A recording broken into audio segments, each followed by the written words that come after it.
Welcome back to our one wild and precious lives and our dogs.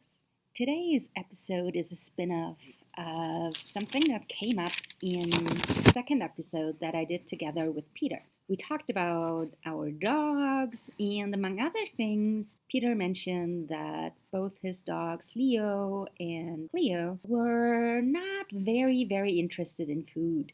This inspired me to record this particularly dog nerdy episode about reinforcers. Okay, let's back up a little. Reinforcers. What is a reinforcer? A reinforcer is what most people would probably call a reward.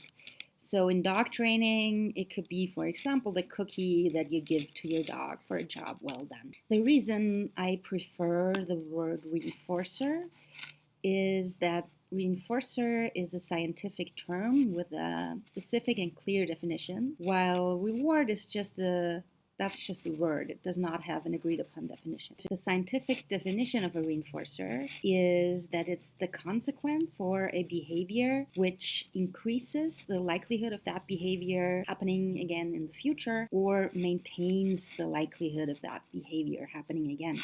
In plain English, a reinforcer, and in our case we're specifically talking about positive reinforcers, is something like a treat.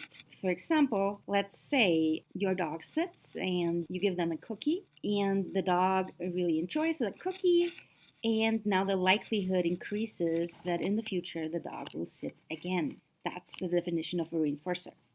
And an example of something that is not a reinforcer is exactly something that came up in episode 2. Peter shared a funny story about Leo. When he and Leo went to an Italian bistro in Antigua, Guatemala, the owner of the bistro was really proud of their meat products, and they offered Leo a slice of this wonderful, freshly cut, some sort of ham, something really delicious. Leo had sat and he accepted the ham, and then he spat it right out.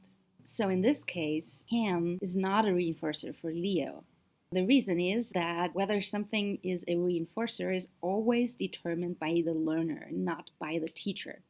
We as humans, we may assume that the ham has to be a reinforcer because we personally liked it, or the dog we had in our childhood liked it. But it's not. It's only a reinforcer if it increases the likelihood of the behavior we fed after in the future. And that, of course, hinges on the dog actually liking whatever we are offering them. So if Leo spits out the ham is not a reinforcer for Leo. Versus if your dog takes the cookie after sitting, that cookie is a reinforcer for your dog, assuming that sitting gets more and more probable in the future or just stays as strong as it has been. All right, we also talked in that episode about some dogs having a lot of food motivation and others having less food motivation. This is a really interesting topic to me, especially right now, because it seems to keep coming up. Both Leo and Cleo, Peter's dogs, are not strongly motivated to work for food. And also various dogs in the class I'm currently teaching at Fenzi Dog Sports Academy. It's called May the Reinforce Be With You, and it's all about reinforcers. Several of the dogs in this class are started out also not being super interested in food. And their owners, their people tend to say, oh, my dog is not food motivated. There's something interesting about this sentence because it can only be true to a certain extent. Food is a primary reinforcer. So is water, so is oxygen. Everything we need in order to survive is a primary reinforcer. If we're alive today, we are to some degree food motivated, because if we were not eating, we wouldn't be alive anymore. If we call an organism not food motivated, that is always relative. So what does that mean? And if food is a primary reinforcer, how is it possible that dogs like Leo will just prefer social reinforcers or social feedback, like Peter telling Leo that he's awesome and maybe petting him or playing with him? Why would Leo prefer that over a beautiful piece of ham? Well, there's several reasons a dog may not be all that into food when you're trying to train something. This is what my class I'm currently teaching, by the way, is all about. It explores this topic. By the time this episode airs, the class is gonna be over, but it usually runs once a year, so if you just wait a couple months, it'll come around again. You can also, if you want to join my next class at FDSA, which starts on August 1st, it's about recalls, but among other things, we also really explore the topic of food and food motivation in depth. Anyways, so all dogs and all animals are food motivated to some extent because they need to eat in order to survive. In my example that I used in episode 2, I talked about my dog Game, my Malinois, who is very food motivated, and I said that I just generally use kibble to reinforce her, and she will take this in most situations without issues. Kibble tends to be a relatively low value food. That's because it's dry and it's the same every day all the time, so it's relatively boring. And there are many dogs who are not into kibble as a training reward. They may be eating their kibble when it's free and comes out of their food bowl, or they may enjoy their kibble when it's in a puzzle toy. But if you're working on a complicated behavior or an expensive behavior, like say you're teaching precision healing and the dog is not a particularly biddable individual, they might take a piece of kibble or two and then just stop eating it because it's just not worth the effort.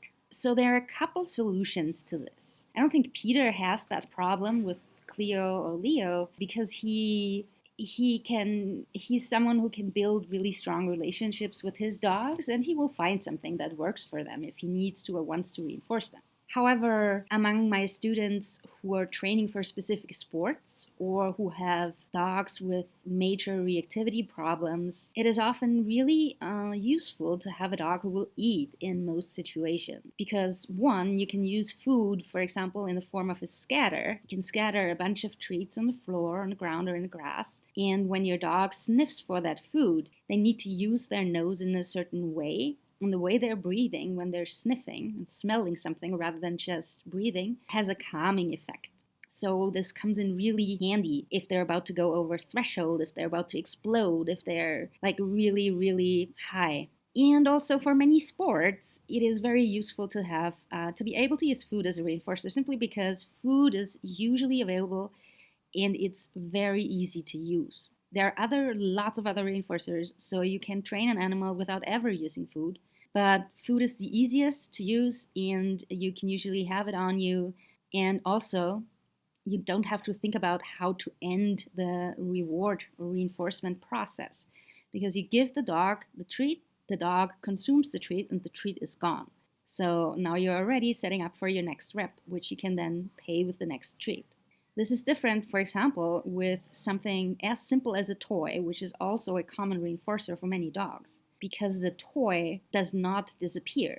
So after playing with your dog, so you're using the toy to reinforce the behavior you liked in your dog. For example, the dog sat, you threw a ball for them, but now you need to get the ball back. This makes the entire reinforcement process more complex than if it had been a treat. Okay, so the first thing I want to talk about is how you can use, so if you have a dog who eats their food out of a bowl, but maybe they're not interested in food or they don't give you the enthusiasm you're looking for in training when you use kibble, for example. There are a couple factors you can change. You can change the amount of kibble you feed at a time. Dogs they have numeric competence. That means they know whether they're getting a very small amount of something or a big amount of something. And even if the food itself, say the kibble, is relatively low value for them, if you up the amount, it just feels like it's more. It's like you have a penny that's relatively low value, but if you have let's say an entire bucket full of pennies or 2 buckets or 3 buckets, the value changes. It's worth more now because it's more pennies. Also, if you want to feed kibble, you could store it in a container in your fridge overnight together with some chicken. Then the kibble gets a little softer and moister and it starts tasting like chicken. That tends to up the value as well. Another thing you could do is you could feed your dog only once a day instead of twice a day.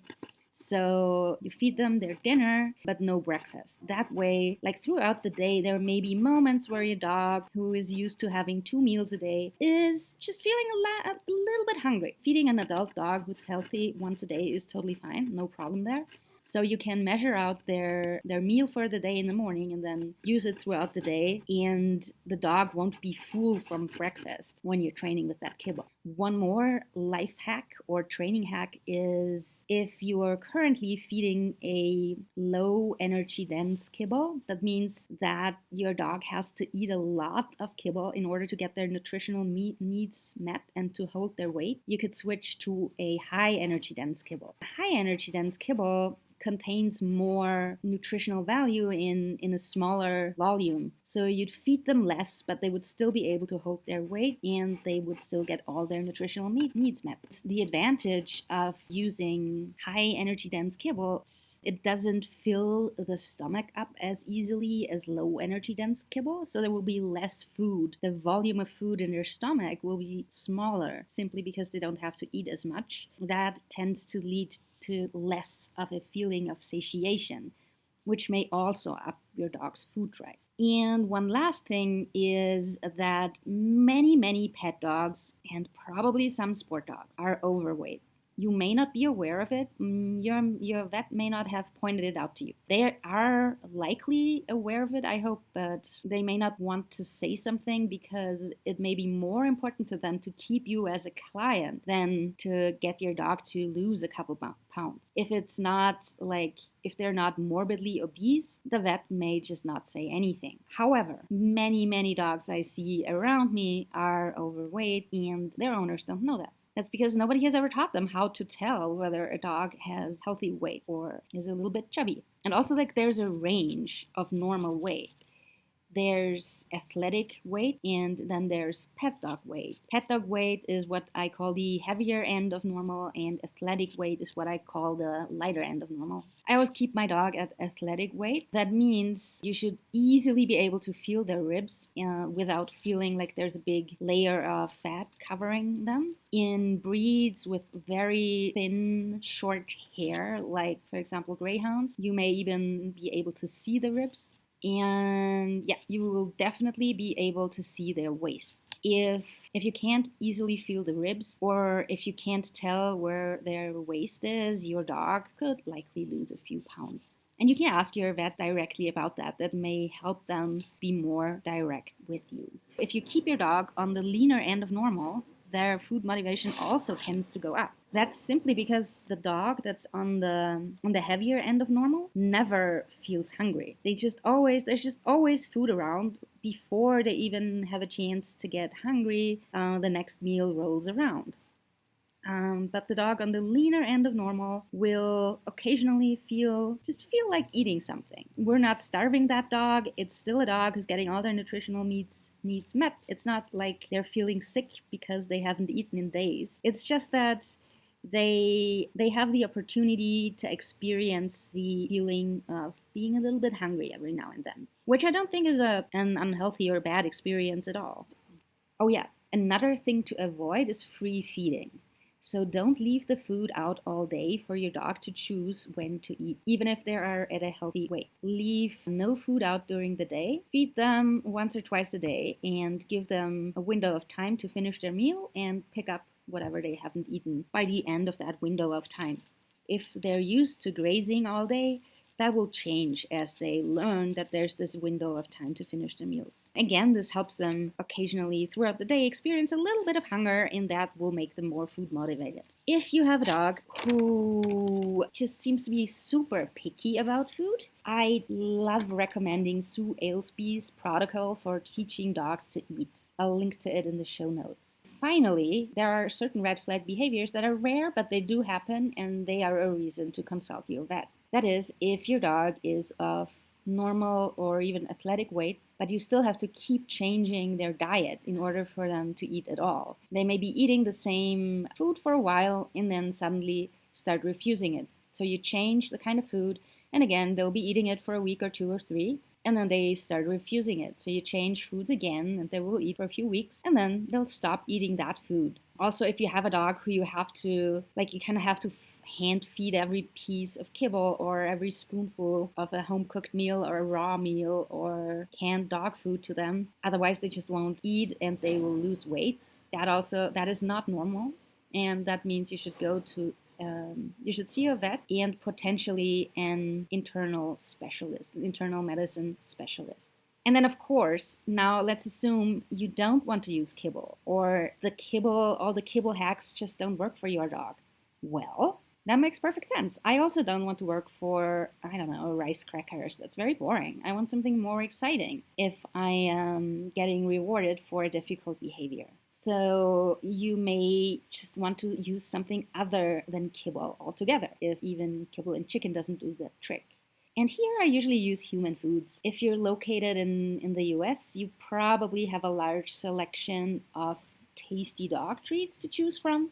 Where I am in the world, there just isn't a ton of good options available. And the ones that are available are more expensive than human food, so I just tend to avoid them. And as for human food, as long as you're using it in small amounts, it really doesn't matter what it is, as long as your dog likes it and doesn't get sick from it. And healthy dogs, like my dog Game, for example, when I work on a new or really difficult behavior, I tend to change from kibble to a higher value treat. And a higher value treat for her could be cheese, it could be hot dog slices, it could be chicken. Really anything human that's made for humans, she usually likes it. It doesn't have to be big. If it's high value, usually a small piece of it is usually sufficient to motivate the dog. If there's also like a bunch of things you could try, for example, moist food is especially good on hot days. Dry food tends to get lower and lower in value the hotter your dog gets. If it's really warm where you are and where you're training, use moist pieces of chicken, for example, or even use something in a squeeze tube. You can get these camping tubes at REI. They're pretty good for that. And then you can fill it with whatever your dog likes. It could be human baby food. Some dogs even like the ones that are just made of fruit. Others like the meat-based ones. Or you can use yogurt or maybe canned dog food. If you need to dilute it a little bit to get it out easier, you just add a little bit of water and mix it up, or you add yogurt and mix it up. In Austria and in Germany and probably in many parts of Europe, there are also usually in the pet food aisle of the supermarket these liver pate tubes. They are really popular among many dogs. They look like a toothpaste tube and you squeeze it and liver pate will come out. If wherever you live that's not available, just go to the deli counter and you will usually find some sort of salmon pate or something along these lines, which also comes in a tube that looks like a toothpaste tube and tends to be very popular with dogs. Yeah, I think for the moment that's all I have to say about food reinforcers. Do you absolutely need them? No. Are they convenient to use? Yes, absolutely.